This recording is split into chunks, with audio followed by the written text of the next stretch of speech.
السلام عليكم ورحمة الله تعالى وبركاته. لقمان الحكيم وحاوها شخصي على كوما نيستي حكمدي حشود.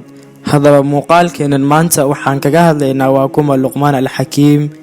هل الكيس كسو جيدا محاسة سببها حكمديسا مقعي قوا أيوب عبد القادر كسو دو مقال كان المانتا مقعي سو دميسترا لقمان بن أنقاد بن صدون.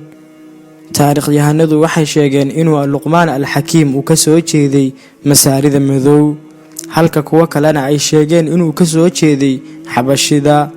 Culimada qaar ka mid ah waxay sheegeen in la oran jiray Luqmaan bin Caad, halka kuwa kalena ay sheegeen in la oran jiray Luqmaan bin Yacuur oo ay dhashay Nabi Ayub calayhi salaam walaashi. Culimadu waxay isku khilaafeen inuu nabi ahaa sida aynu wada ogsoonahay dhamaanteen alla waxa uu ku sheegay quraanka kariimka ah walaqad aatayna luqman alhikmata an ishkur lillah waman yashkur fa innama yashkuru li nafsihi waman kafara fa inna allaha ghaniyyun hamid. culimada badankood waxa ay isku raaceen inuusan ahayn nebi balse uu ahaa adoon alla uu ku manaystay xikmad iyo xishood. Luqmaan al-Hakiim waxa qiimo iyo sharaf ugu filan in Allah subhanahu wa ta'ala uu ku sheegay quraankiisa looguna magac daray suurad kamid ah quraanka. Hadii aynu wada midayno aragtiyahaas oo dhan oo ay taariikhyahanadu sheegayaan, waxa ugu dhow inuu ahaa Masaari. waxa uu ku noolaa magaalo kamid ah Masar. waxa isweydiin mudan maxaa sabab u ahaa xigmadihiisa. maalin maalmaha kamid ah ayaa Luqmaan al-Hakiim oo fadhiyo gole ayaa nin waxa uu ku yiri maadan ahayn kan ariga wada raaci jirnay, waxana uu ugu jawaabay haa waan ahay.